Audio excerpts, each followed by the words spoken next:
अहिल्या माता। गौतम नारी श्राप बस उपल देह धरि धी।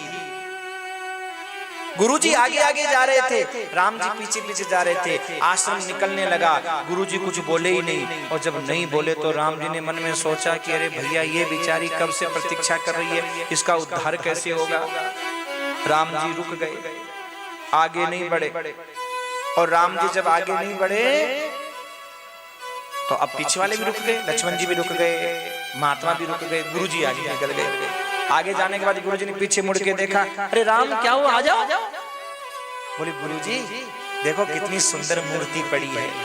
अहिल्या जो पत्थर की बनी थी ना, गुरुजी देखो कितनी सुंदर मूर्ति है। जब ये इतनी सुंदर है, इसको बनाने वाला कितना सुंदर होगा। गुरुजी बहुत सुंदर मूर्ति है, जिसकी रचना इतनी सुंदर, वो कितना सुंदर होगा प्यारे, वो कितना सुंदर होगा प्यारे, वो कितना सुंदर होगा प्यारे, वो कितना सुंदर होगा। नाम तुम्हारा तारणहारा, नाम तुम्हारा तारणहारा, कब तेरा दर्शन होगा, कब तेरा दर्शन होगा। तेरी रचना इतनी सुंदर, तेरी रचना इतनी सुंदर, कितना सुंदर होगा प्यारे, तू कितना सुंदर होगा प्यारे, तू कितना सुंदर होगा प्यारे, तू कितना सुंदर होगा। जय हो।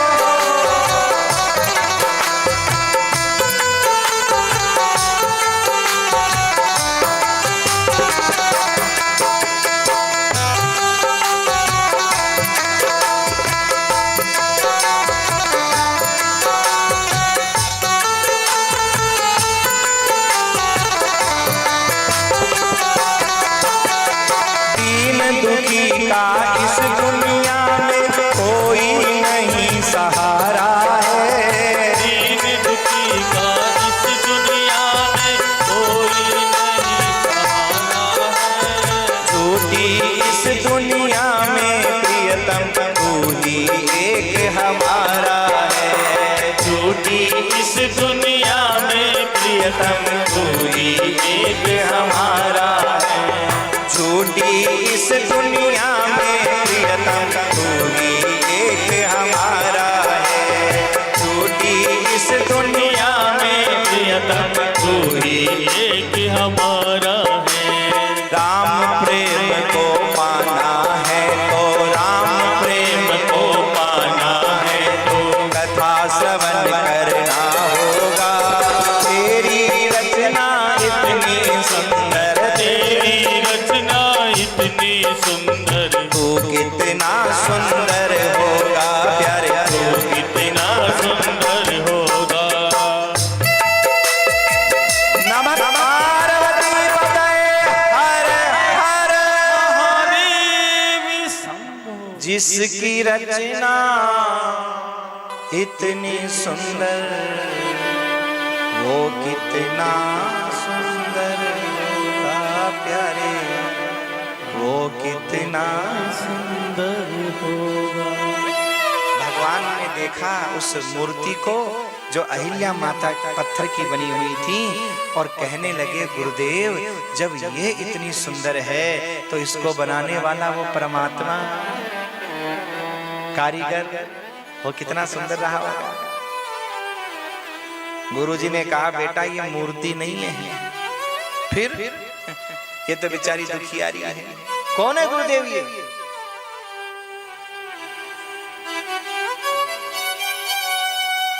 कौन है ये? तब कहा गौतम नारी श्राप बस उपल देह धरि धीर, चरण कमल रज चाहती कृपा करो रघुवीर। महाराज ये गौतम की नारी अहिल्या है, सारी बात बताई कि श्राप के बस बेचारी पड़ी हुई है, श्राप लगा है और पत्थर होने का। और सजनों ध्यान रखना, चेतना पत्थर की नहीं थी, शरीर ही पत्थर का हो गया था। मतलब जैसे तुम बिल्कुल पत्थर के बन जाओ और तुम्हें सब पता है कौन आ रहा है कौन जा रहा है, मक्खी बैठ रही है, ठंडी लग रही है, खुजली चल रही है, पर कर तुम कुछ नहीं सको क्योंकि पत्थर के हो। अगर चेतना भी पत्थर की हो जाती तो फिर सजा कैसी मेरे भाई, फिर सजा कैसी? यानी चेतना पत्थर की नहीं थी, शरीर ही पत्थर का था, ये सजा थी महाराज उनकी। अब सजनों राम जी ने पूछा, गुरुजी ये पत्थर की क्यों हो गई? कौन ऐसा था जिसने पत्थर का बना दिया इस बेचारी को? ऐसा क्या अपराध हो गया था गुरुजी, कारण क्या था? तो गुरुजी ने कहा, बेटा एक बार ब्रह्मा जी ने मन में विचार किया। क्या विचार किया? कि मैंने पूर्ण सुंदर किसी को नहीं बनाया संसार में। भले ही इंसान अपने आप को सुंदर मानता है, कोई दुनिया में है ऐसा जो अपने आप को कुरूप मानता हो? है ऐसा? चाहे स्त्री हो चाहे पुरुष हो, हर आदमी अपने आप को सुंदर मानता है, चाहे वो बंदर हो, चाहे चेहरा बंदर जैसा हो, पर वो भी सोचता है ओहो हो दुनिया में मेरे जैसा तो दुनिया में दूसरा कोई है ही नहीं, वो भी यही सोचता है महाराज। पर सजनों सत्यता ये है कि दुनिया में पूर्ण सुंदर कोई नहीं है, न तो स्त्री है न पुरुष है, परमात्मा के अलावा पूर्ण सुंदर कोई नहीं है। अगर भगवान ने किसी की आंखें सुंदर बना दी है, आंखें सुंदर बनाई, तो महाराज नाक कितना मोटा लगा दिया, बनो सुंदर, टिंडे जैसा नाक मोटा सा, समोसे जैसा, समोसा देख लो और नाक देख लो, बनो सुंदर। अच्छा किसी की नाक सुंदर है, पतली पतली भिंडी जैसी, तो आंखें या तो बाहर निकाल दी या पूरी अंदर घुसेड़ दी, ये लो सुंदरता में दाग लग गया हमारे। चलो आंख भी सुंदर है, नाक भी सुंदर है, तो ये होठ गोबर के उपले जैसे बना दिए, मोटे मोटे, बनो सुंदर, ये लो।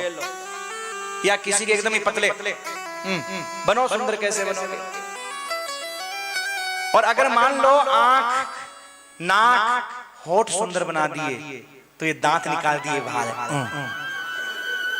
बनो सुंदर, कैसे बनोगे तुम? मोटे मोटे दांत बाहर निकाल दिए, बनो सुंदर। चलो दांत भी छोटे छोटे प्यारे प्यारे दे दिए, नाक भी प्यारी प्यारी, आंख भी प्यारी प्यारी, तो महाराज ये जो गाल है ना, या तो एकदम फुला दिए और या पिचका दिए,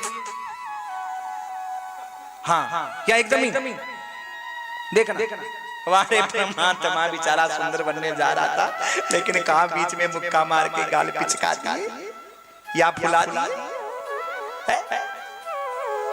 अच्छा चलो गाल भी सुंदर है, नाक भी सुंदर है, होठ भी सुंदर है, आंख भी सुंदर है, सब सुंदर है, तो महाराज भगवान से सहन नहीं हुआ, इस चेहरे के ऊपर इतना बड़ा मस लगा दिया, बन सुंदर, इतना बड़ा मस, समझ गए ना, काला काला मसा इतना बड़ा लगा दिया, ये ले। अरे पूरी सुंदरता ही बिगाड़ दी महाराज। पूर्ण सुंदर भगवान ने किसी को बनाया ही नहीं, तो ब्रह्मा जी ने मन में सोचा कि मैंने सुंदरता को बिखेर दिया, पूर्ण सुंदर कोई नहीं है, अगर सारी सुंदरता एक जगह इकट्ठी कर दो तो कैसी लगेगी? और ये मन में भाव ला करके और सजनों ब्रह्मा जी ने सारी सुंदरताओं को एक जगह इकट्ठा किया और इकट्ठा करके सुंदरता की मूर्ति बनाई, और उस सुंदरता की मूर्ति का नाम हुआ माता अहिल्या।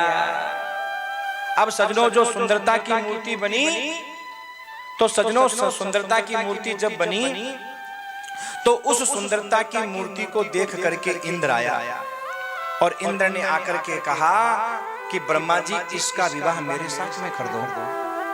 देखो इंद्र की दुश्मनी क्या थी, दुश्मनी कहां पैदा हुई? ब्रह्मा जी ने मन में सोचा इतनी अप्सराएं हैं, इतना सब कुछ इसके पास में है, तभी इसका मन नहीं भरा। अरे इस बिटिया का विवाह तो किसी ऐसे महापुरुष के साथ में करूंगा जो योगी होगा, होगी नहीं, ऐसा मन में विचार किया। और इंद्र से कहा, इंद्र मना भी नहीं किया, अभी तो इसका जन्म हुआ है, इसको पढ़ाएंगे लिखाएंगे, फिर देखेंगे कोई रिश्ता विश्ता, बाद में बात करेंगे। ऐसा बहाना मार दिया महाराज, और ऐसा बहाना मार दिया। इंद्र ने कहा ठीक है, याद रखिएगा रिश्ता मेरे से ही होना चाहिए। हाँ ठीक है देखेंगे। और सजनों, उस सुंदरता की मूर्ति को छोड़ दिया किसके पास? गौतम जी के पास आश्रम में, कि हमारी बिटिया है, आप अपने आश्रम में इसको पढ़ाओ। पढ़ने के लिए छोड़ दिया। बहुत वर्षों के बाद जब लौट करके आए तो ब्रह्मा जी को गर्व हुआ। किस पर?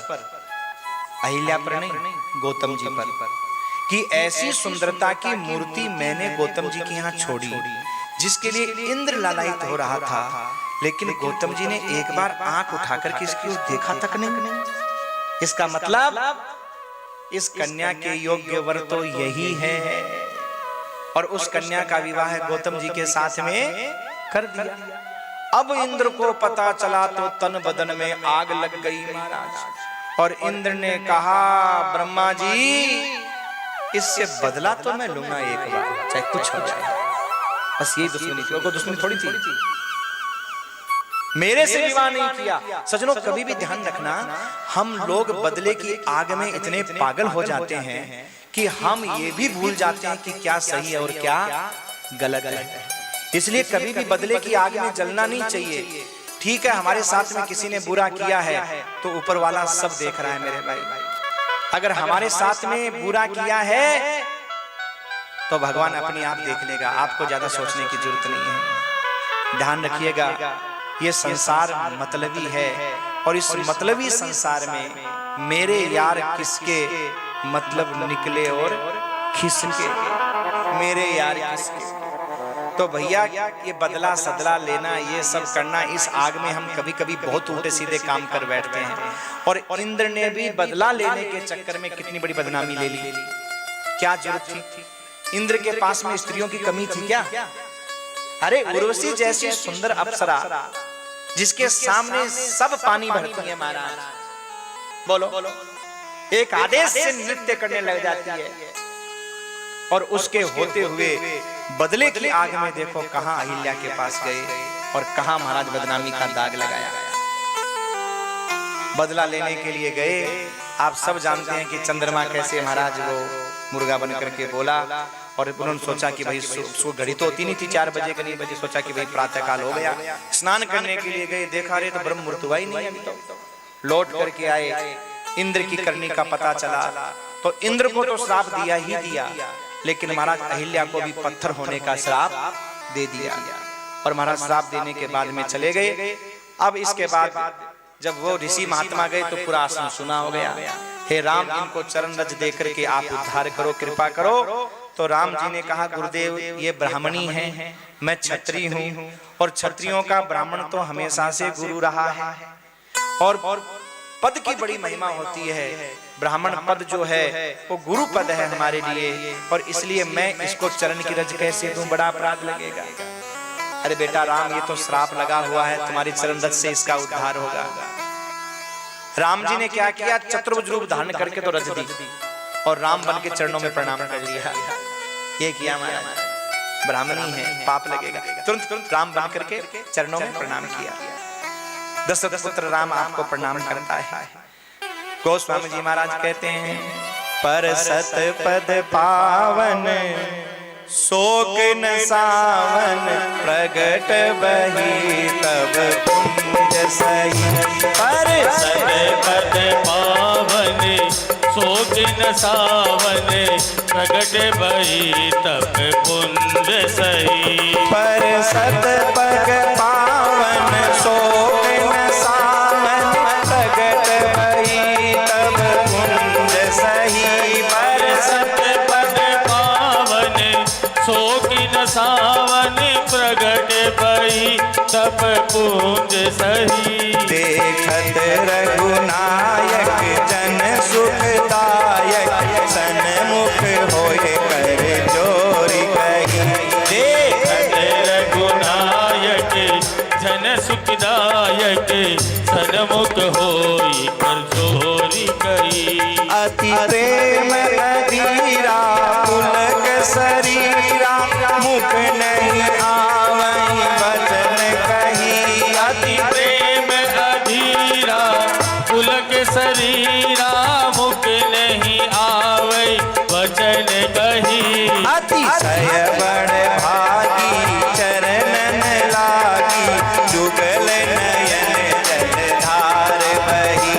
अतिशय बड़ भागी चरणन लागी जुगल नयन जलधार भई।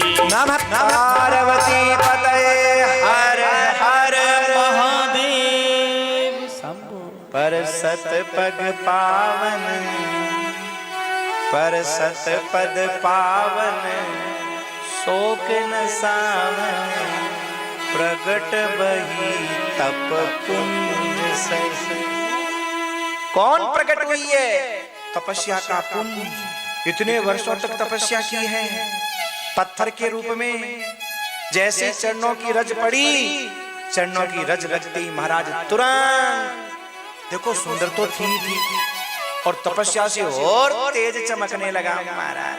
तप पुंज सही देखत रघुनायक आहा जन सुखदायक सन्मुख होए कर जोरी रही। भगवान को देखा और देखते ही सजनों आनंद छा गया और जल्दी से कहां आई? भगवान के सामने। वो पगडंडी थी ना, तो आगे विश्वामित्र जी खड़े हैं, भगवान के पास सामने आके खड़ी हो गई। क्यों? मन में सोचा कहीं ऐसा नहीं है उद्धार करके चले जाए, मैं जंगल में क्या करूंगी। तो रास्ते में आके खड़ी हो गई। आगे नहीं जा सकते भगवान, जब तक वो नहीं हिले भगवान आगे नहीं जा सकते महाराज। सन्मुख होकर जोरी करी, खड़ी हो गई आगे आकर के। और आगे आकर के खड़ी होने के बाद हाथ जोड़ करके अति प्रेम अधीरा पुलक शरीरा। पुलकित शरीर मानते हो? पुलकित गदगद प्रसन्न, रोम रोम महाराज एकदम ऐसे पुलकित हो जाए, खिल जाए। जैसे ठंडी लगती है तो रोमा खड़ा हो जाता है ना, तो ऐसे कई बार खुशी में भी रोमे खड़े हो जाते हैं। उसे कहते हैं पुलक शरीरा, प्रसन्नता से महाराज। आहा मुख नहीं आवई बचन कई, मुख से वचन नहीं निकल रहा है महाराज, बोल नहीं पा रही है क्योंकि प्रेम में इतनी भाव विभोर हो गई, वाणी नहीं निकल रही है, बोल नहीं पा रही है। अतिशय बड़ भागी। देखो एक होता है भागी, एक होता है बड़ भागी और एक होता है अतिशय बड़ भागी।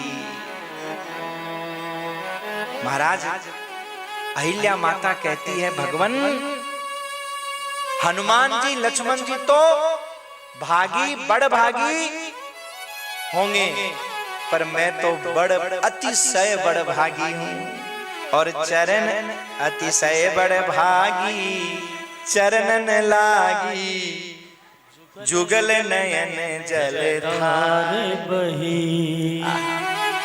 और रोती रोती क्या कहती है? मुनि श्राप जो दीना अति भल कीना आज अनुग्रह में माना।